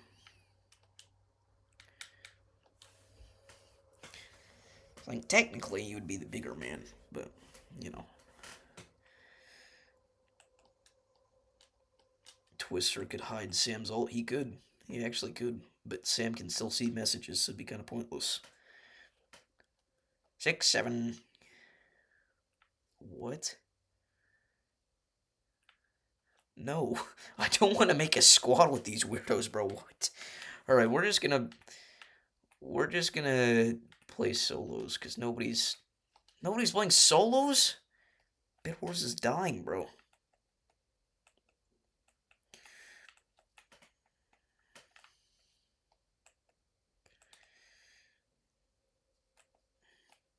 No, 3-2 is like pretty tall at 16, I'm gonna be honest, man.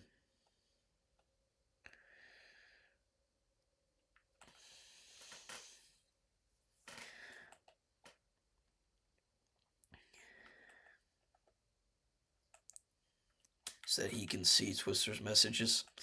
Alright, I've got to lock in now.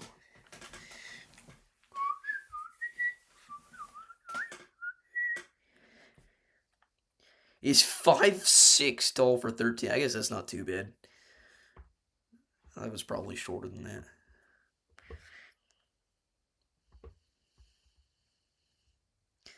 Your goal is to regress in height. Okay. No! Well, I mean, you can regress in height. That's not what I was talking about. I was talking about this bozo. I was reading chat, bro. This kid has no respect. Yeah, screw you.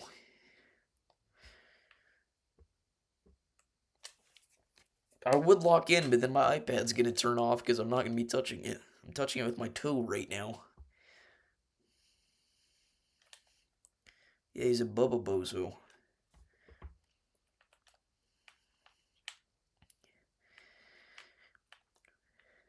Yeah, it's just weird, Otter. That's why we're not letting you in.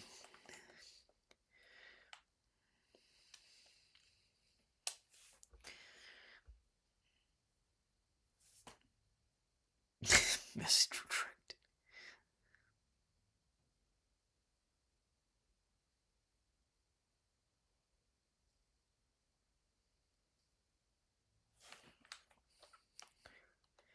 Yeah, it's just cooked.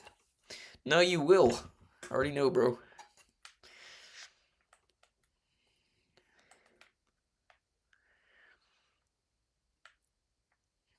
Alright. I will consider it. I will text you tonight. If I decide, it'll be tonight, and I will text you tonight. If I don't text you tonight, you're not in.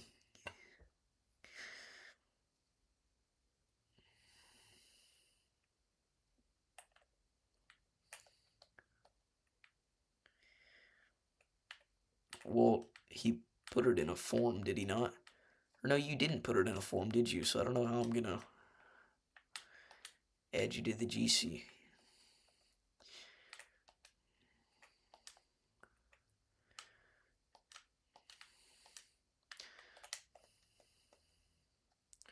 Oh, you did? Okay, I gotta lock in, chat.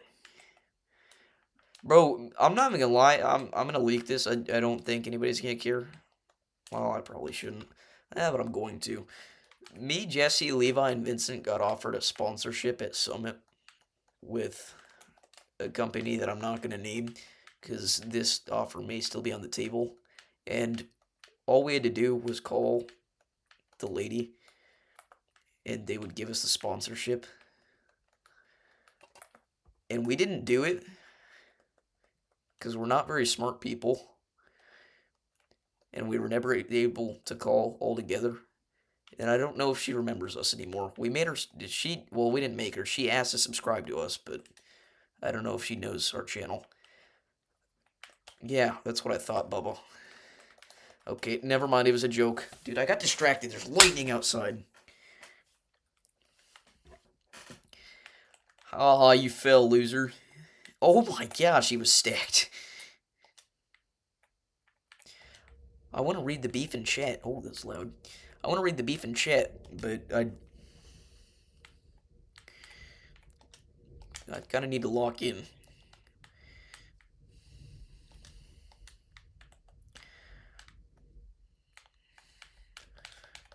Yeah, it... Hold on. Yeah, screw you. Bro, you are a nerd. You are a nerd. You are a nerd.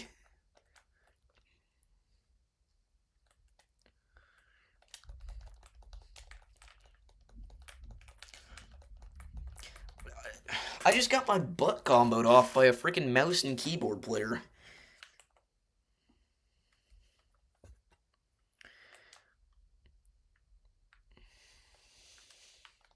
Yeah, I don't know why we didn't do it. I think we got nervous.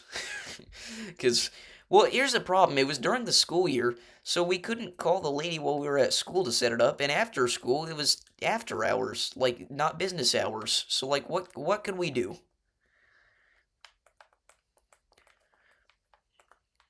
Yeah, it was Raid Shadow Legends. I already said that. Parkersburg Glazer.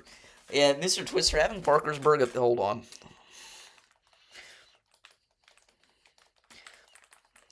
Having Parkersburg above Smithville is kind of wild. But he did retract that statement. It was late at night, so. Well, I'm a bad PvPer because I'm reading the. You know what?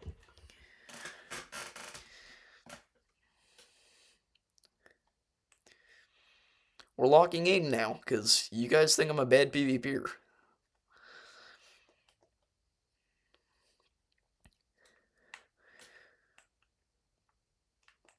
What the flip is happening?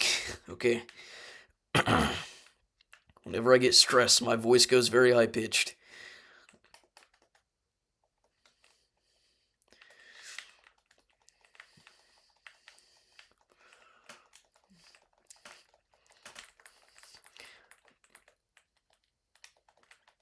All right, that's not fair. That's not fair. Hold on, we're gonna do just so that I can prove that it's not a PvP issue. It's probably gonna end horribly, but just so that I can prove it's not a PvP issue, this is what we're gonna do.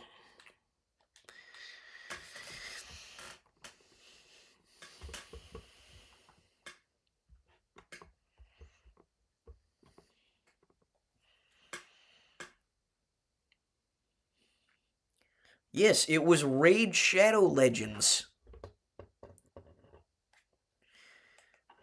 For the 14th time.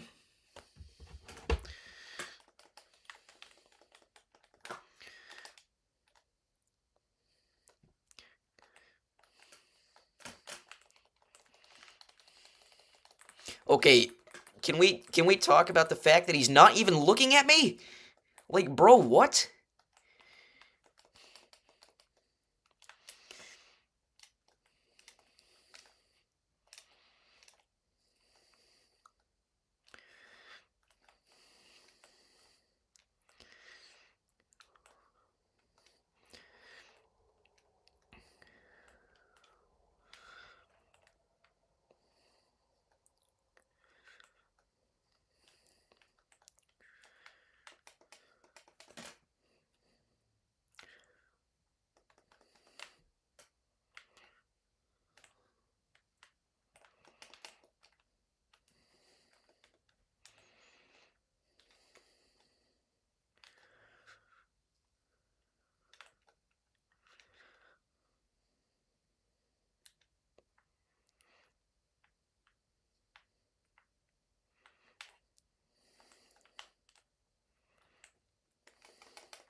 Okay, that's just disrespectful. Yeah, you think you're funny? Okay, hold on. Okay, maybe he is kind of funny, but how about this? How do you like them apples? Yeah, I get burned. Oh, yeah, voice crack, but still get burned.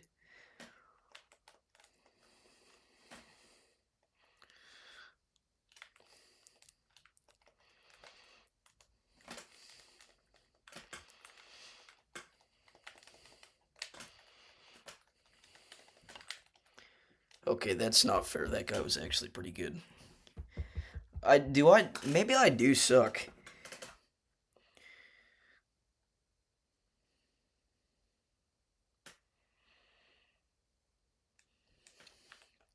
At least everybody's focusing on something else, so they're not watching this. Hold on. Let me look. Wait, what? Why is he not taking damage? I didn't drink my pots. Are you? You guys in chat distract me, okay? That's my excuse this time. Oh, it's healing pot. I'm freaking dumb. Play it off like it was on purpose. Team. No way I freaking missed, bro. Okay, maybe I do suck. Oh, never mind. Not as badly as this guy does.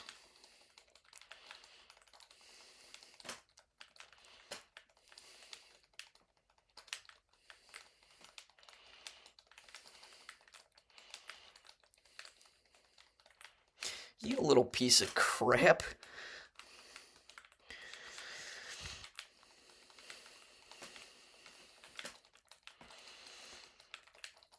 Bro, quit potting, bro. This little butthole.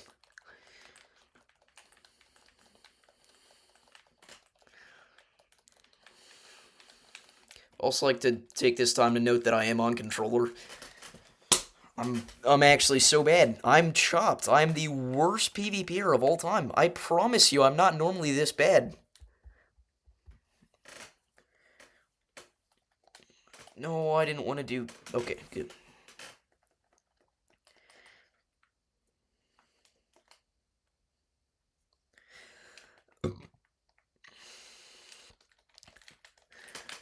Okay, you guys saw that, right? This guy is just definitively laggy. Like, that's not even an excuse. He just is.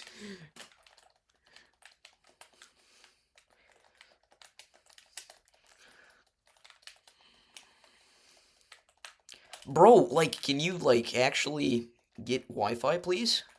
That would, like, help. It would, like, really help. Holy cow, dude. Like, what?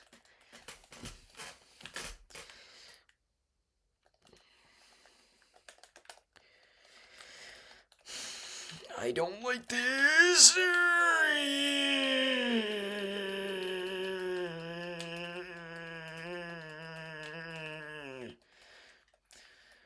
Don't know what that noise was.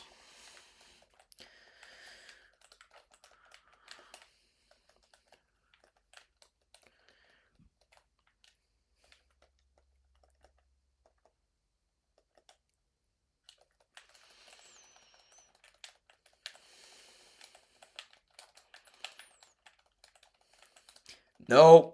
You... Just pots, bro. Like, I understand that's the point of the game mode, but sheesh, dude. You don't have to, like... Like, I'll get him down to, like, 5 hearts and he'll go pot. Like, look at that. He was on 6.5.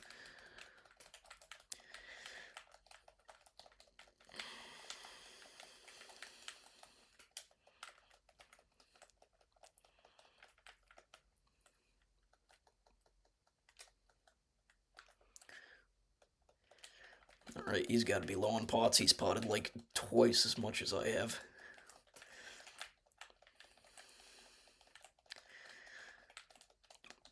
You seriously? How many more does he have, bro? Oh, he's done. What?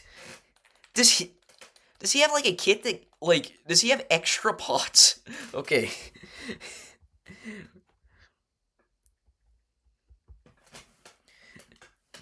I want to see the new chat messages.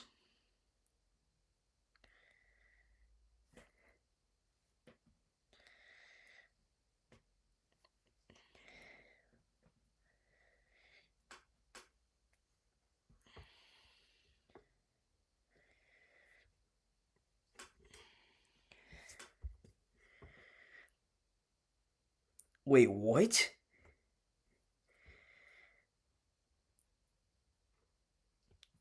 Do we have allegations? No, I wasn't ready, bro. You want to sumo? Like, what? I wasn't ready. I was looking down at my phone. Okay.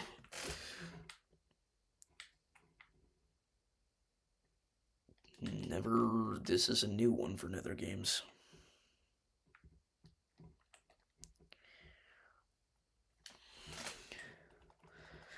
Okay, I don't want to sumo, especially when I go into third person. Just gonna let him kill me.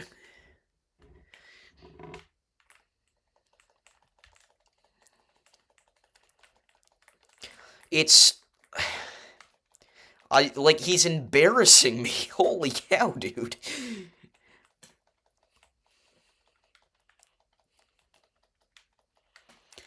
Yeah, I'm just gonna suicide. I don't like sumo whatsoever.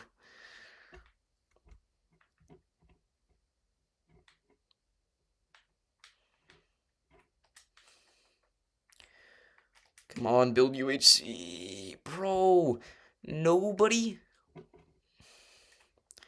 on... Name a single person that is famous for being a good comboer on controller. Like, how am I supposed to compete with that? I am on a controller. Just kill me, bro.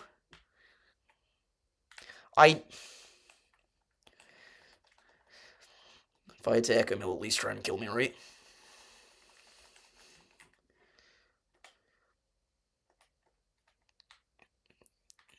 Yeah, I hate you.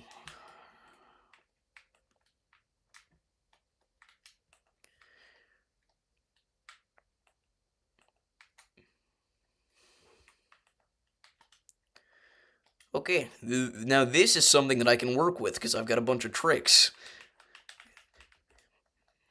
And it's basically as far away as you get from, like, normal PvP, which is where my weakness is, if you couldn't tell, is whenever it comes to the actual PvP. Okay, maybe I still suck. maybe we're done. Maybe that's...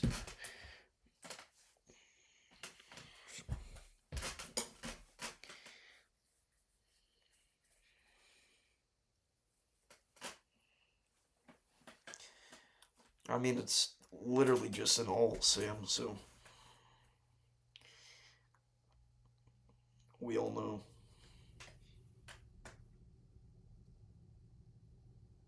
I'm just salty.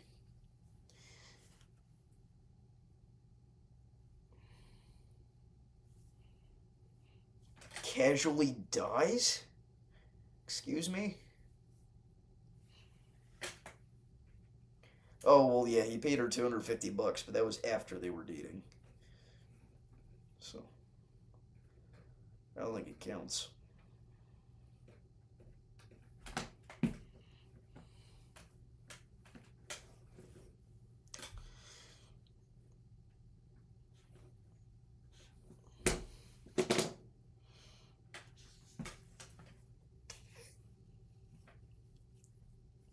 It's just like she basically like worships him. It's weird, bro. Like, bro, that's not, that is not funny, Brody.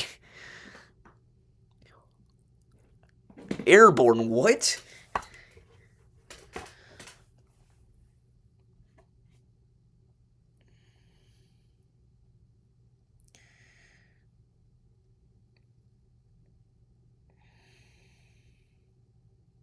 Well, yeah, because he gave 200. That's what he meant. It was a joke. But. Because why, like, why would he admit to that?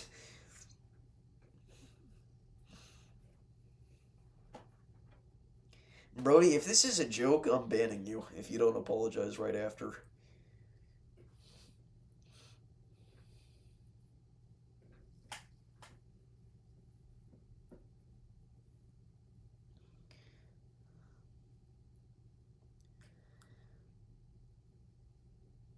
No, no, no. We know that's a lie. Do we ban? Do we ban Brody?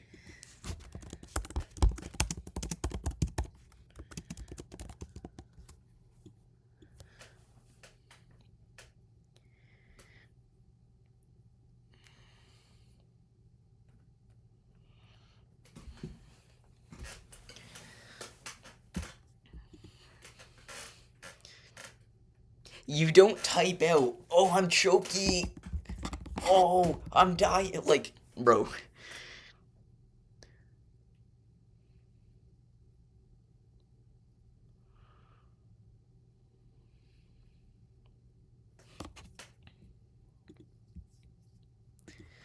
All right, that's just not even funny.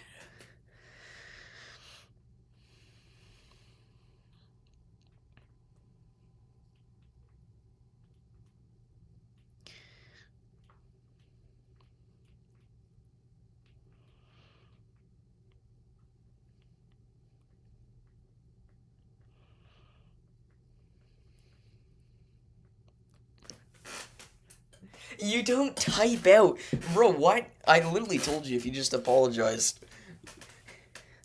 You don't type out, "Oh, I'm choky," and then I accuse you, and you said, "No, I'm serious." Like, bro, what? Gabriel next, maybe because you made a reference to a very nasty thing that we can't. You, bro. Okay, fine. We won't ban him, but I have high doubts that he was actually joking. That's what I'm gonna say.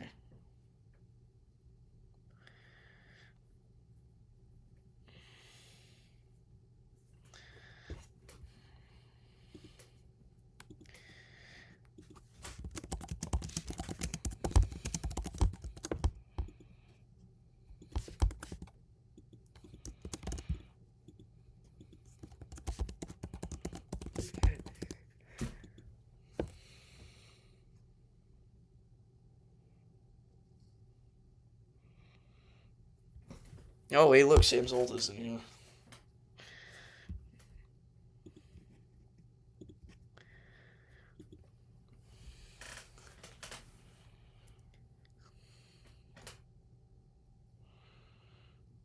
I mean, you could vote too, Twister.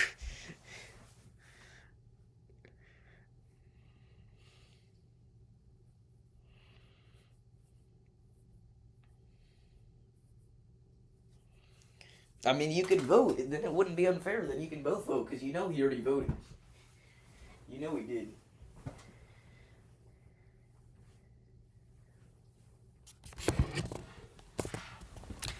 Hello there, gamers.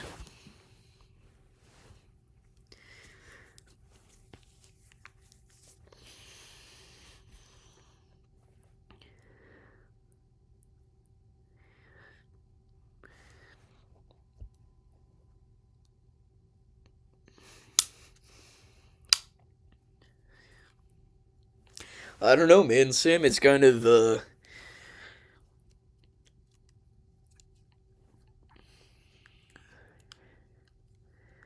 I'm voting for Otter.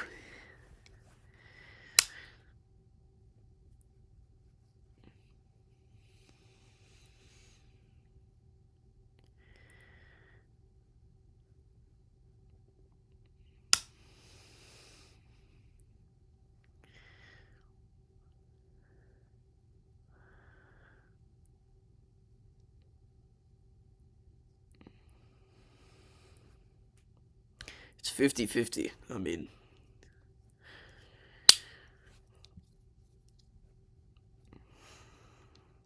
Sam's back on top.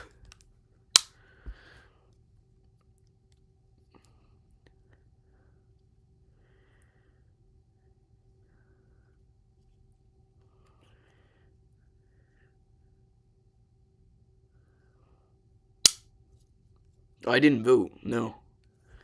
It just has that because Sam's winning.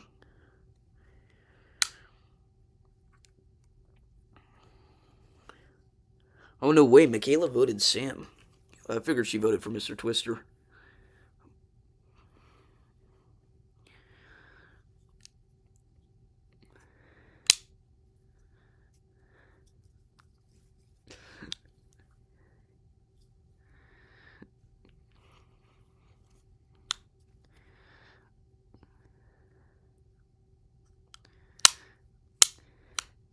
Do we need to put an otter option in here? Because everybody's saying they voted for Otter. And he's an otter.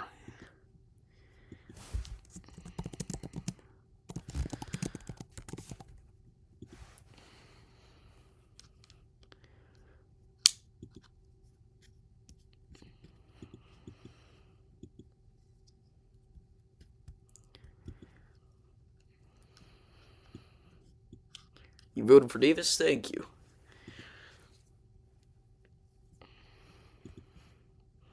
This is just like, should I do like a pin of shame? Bro, okay. I.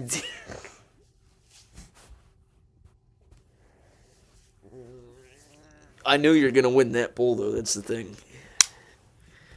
Alright. Let's run it. Whatever happens, happens.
Alright.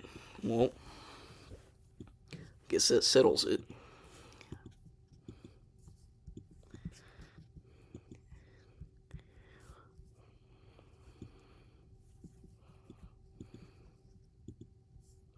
Vote Davis as president? Heck yeah.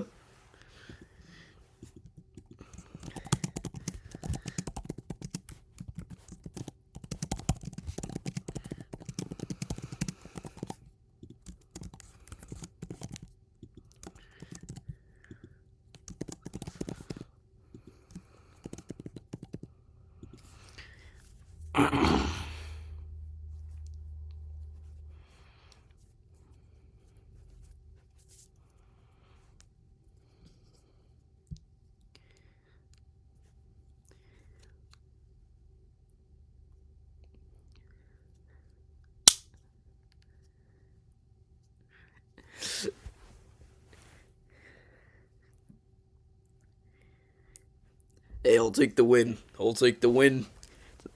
Let's go. Hey, this is just the popular vote, though. You know what? I have a fun idea. Let's see if people can do this. I'm gonna run a poll, and do not vote on it. Let's see how long we can go with having this poll and no votes. Don't vote on it. Don't do it just to be funny. Let's see how long we can go with no votes. None. If we get a vote, I'm ending stream. Don't do it.